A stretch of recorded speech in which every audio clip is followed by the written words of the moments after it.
Hello दोस्तों, आज आपकी मैं फ्रेंड सीमा एक नई स्टोरी लेके फिर से आई हूँ।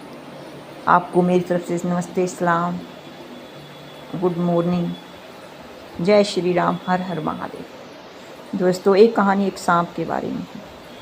सांप का नाम लेके ही हम सब लोग डर जाते हैं और सावन चल भी रहा है। एक अद्भुत अनोखी कहानी मैं सुनाने जा रही हूँ।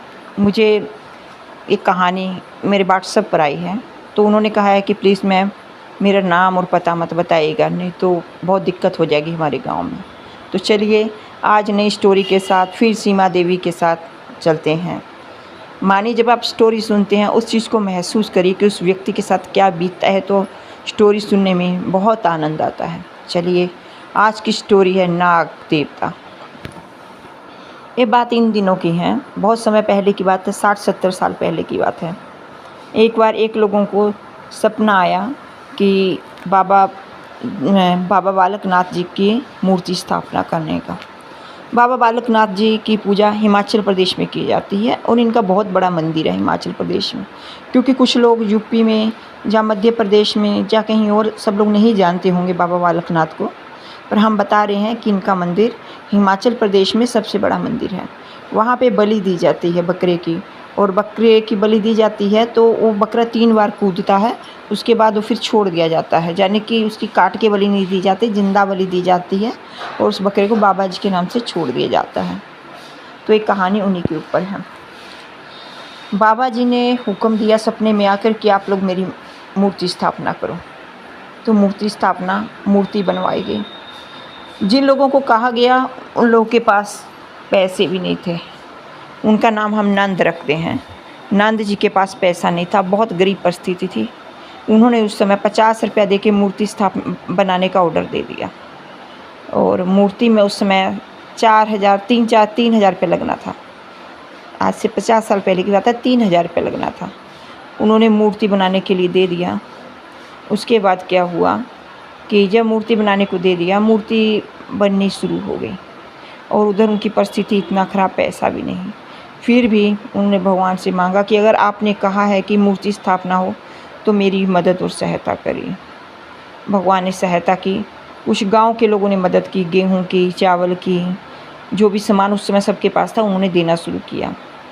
उसके बाद मूर्ति जब बन के घर आ गई, पैसा भी दिया तो मूर्ति घर आ गई। यानी कि मूर्ति का एक नियम होता है कि इसको जीवित किया जाता है, जब जागृत किया जाता है। गेहूं में रखा जाता है, सब्जी में, फल में, यानी कि लगातार 5 दिन इनकी पूजा होती है। तो पूजा में जो भी, यानी कि रात दिन इनकी पूजा होनी थी इस मूर्ति की, और वहाँ पे लोगों का रात दिन भंडारा चलना था, यानी कि खाना। पर जान लीजिए, बाबा जी की ऐसी कृपा हुई कि कहाँ से खाना आ रहा था, कौन बना रहा था, क्या कर रहा था, कुछ समझ नहीं आया। और मूर्ति जिस कमरे में स्थापित हुई थी, यानी कि स्थापित मतलब मूर्ति तो मंदिर में स्थापित होनी थी, पर 5 दिनों की जो पूजा थी, जहाँ पे मूर्ति रखी गई थी, कमरे में रखी गई थी। पूजा वाले कमरे में कहा जाता है, जैसे घर में कोई छोटा सा पूजा कमरा बना लेता है, उसी में। जब 5 दिन लगातार पूजा हुई तो वहाँ पे एक सांप प्रकट होया। सब लोगों ने देखा, और कुछ समय बाद सब लोग देखे कि सांप है, सांप है। सब लोग इधर उधर भागने लगे डर से, पर जब आए तो सांप वहाँ नहीं था। फिर उस मूर्ति को मंदिर में स्थापित कर दिया गया। तो उसके बाद क्या हुआ, उस कमरे में वो सांप हमेशा दिखने लगा। अब 40 साल के बाद जो दादा थे, उनके लड़के, फिर उनके लड़के के लड़कों की शादी नहीं हो रही थी। तो क्या कहा, किसी की शादी नहीं हो रही थी, तो उन्होंने कहा कि आप छोटे लड़के की शादी करिए, बड़े की अपने आप हो जाएगी। तो छोटे लड़के की सगाई कर दी गई, बड़े लड़के की भी शादी हो गई। यानी कि उस घर में इतना आनंद, इतना पैसा, सब चीज़ होना शुरू हो गया। फिर क्या हुआ, उस जो कमरे को, जहाँ मूर्ति स्थापना हुई थी, उस कमरे को पूजा के लिए इस्तेमाल करना शुरू कर दिया गया। तो जब छोटी वाली बहू, बीच वाली बहू, यानी कि इनकी 3 बहुएँ हैं, तीनों का हम नाम अलग अलग रखते हैं, रीना, मीना और तेजो। यानी कि जो तेजो है इनकी बीच वाली बहू थी। जब तेजो आई तो उसको ही पूजा वाला कमरा दिया गया, क्योंकि उनके जो हस्बैंड है वो काम पे बाहर चले जाते थे। उनके हस्बैंड एल&टी कंपनी में काम करते थे। जब वो बाहर चले जाते थे तो उस कमरे में सोती थी। तो उनके 3 बच्चे, 4 बच्चे हो गए। 3 लड़के 1 लड़की। तो क्या होता था, जब उस कमरे में सोती थी तो उसको सांप दिखता था। सांप, वो सोई है, बेड पे सोया है, उसके साथ पर कभी उसको कुछ कहा नहीं, जाने कि कभी कुछ नहीं किया, उसको पर दिखता रहता था। वो डरती थी, किसी को बताया नहीं।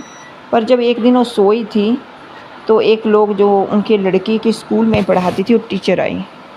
वो जैसे ही बैठी है, उसने देखा कि ऊपर कितना लंबा सांप, एकदम से होगा 5-6 फुट का, मानी 7 फुट का सांप था, 6 फुट का। उसको देख के वो चिल्लाई, सांप सांप सांप सांप करते करते भागी और पूरा गांव में बता दिया कि उनके घर में सांप है, ऐसे वैसे। तो सब लोग बोलने लगे फिर घर आके, आपकी बहू कैसे सोती है तेजो, भाई उस कमरे में तो सांप है। तो उन्होंने बोला उसे कुछ नहीं होता। तो क्योंकि वो पूजा पाठ बहुत करती थी और हमेशा भगवान का नाम लेना उसका काम था।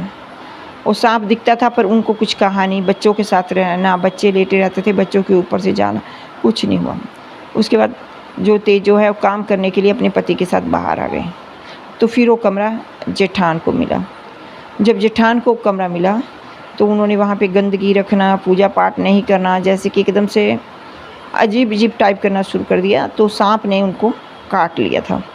फिर बुलाया गया एक ओझा को। ओझा से पूछा गया कि ये सांप उनको क्यों नहीं काटा, इनको क्यों नहीं काटा।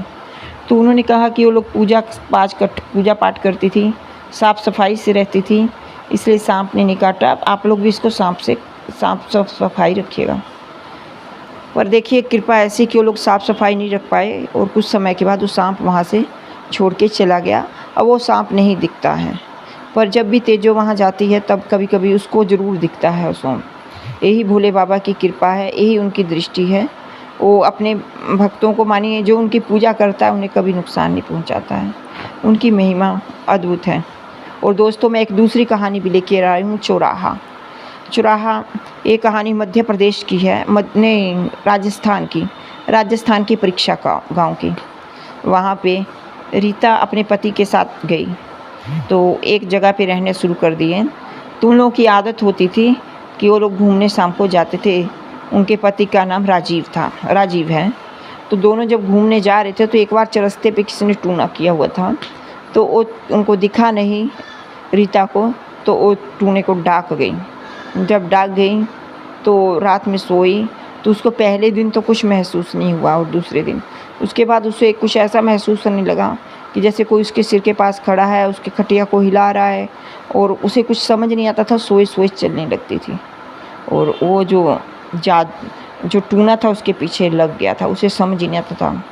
उसका पति काम पे चला जाता और वो इधर उधर बस एकदम से घूमती रहती, उसे कुछ होश नहीं था, बच्चों का होश नहीं था, अपना होश नहीं था। तब उसके पति को बुलाया गया तो किसी ने फ़ोन किया कि तुम्हारे पत्नी को क्या हो गया है, पता नहीं है, देख लीजिए। उसके बाद ओझा को बुलाया गया। ओझा ने बोला कि चुरस्ता डाक गई है तो आपको एक मुर्गे की बलि देनी पड़ेगी। क्या हुआ, ओझा आया, ओझा ने अपनी ओझाई की तो वो बोल रही थी कि जो उसमें भूत बैठा था, मैं इसे छोड़ के नहीं जाऊंगा, तुम कर लो क्या करोगे, मैं इसे छोड़ के नहीं जाऊंगा और इसको मार के लेके जाऊंगा। फिर ओझा ने बोला कि तू इसको छोड़ दे, मैं तुम्हें बलि देता हूँ। तो बोला ठीक है, बलि दे दो। और नींबू काटा गया, कपूर जलाया गया, जो भी पूजा पाठ होती है वो किया गया, और नींबू काटा गया। उसके बाद बकरे की बलि दी गई, मुर्गे की बलि दी गई। मुर्गा जैसे ही काटा गया, घेरे में मुर्गे को काट के रखा गया था और उसके आगे दिया जलाया गया था और धूप जलाया गया था और अगरबत्ती। और जैसे ही घेरा बनाया गया तो नींबू काटा गया और घेरे में जैसे ही बकरे का गला काट के रखा गया, उसका खून धीरे धीरे धीरे धीरे किसी चीज़ ने सोख लिया। तो फिर ओझा ने कहा कि ये नींबू को आप चुरस्ते पे ऐसी जगह फेंक के आइए, चुरस्ते पे, और पीछे पलट के नहीं देखना है। और ये जो चीज़ है, जो चुरस्ते का टूना है, आपको रोकने के लिए कोशिश करेगा, कुछ भी हो जाए पर आप लोग पीछे मुड़ के देखना मत। जब रीता और उसका हस्बैंड उस नींबू को लेके गए फेंकने के लिए, तो बस जहाँ पे वो लोग चल रहे थे वहाँ पे इतना तेज़ हवा चल रही थी, इतना तेज़ कहा नहीं जा सकता, और एकदम से वो आगे जा नहीं पा रहे थे। उन्हें लग रहा था पीछे से कोई बुला रहा था, पर उन्हें ओझा की बात याद थी कि पीछे मुड़ के मत देखना। उसको फिर उन्होंने फेंका नींबू को और बिना देखे पीछे वापस आए। उसके बाद रीता ठीक है। यही कहा जाता है, मानो ना मानो, लेकिन ये बातें सत्य होती हैं। भूत प्रेत, जादू टूना सब होता है दोस्तों। अगली कहानी मैं जादुई चुड़ैल की लेके आऊँगी। अगर आपको मेरी एक कहानी पसंद आए तो प्लीज़ मेरे चैनल को लाइक और सब्सक्राइब करिए, और अगर आपके पास कोई कहानी है प्लीज़ मुझे लिख के भेजिए। मैं आपकी फ्रेंड सीमा। मेरा व्हाट्सएप नंबर है 9532185524। एक नई कहानी के साथ फिर आपके सामने मैं आऊँगी। आपकी दोस्त सीमा।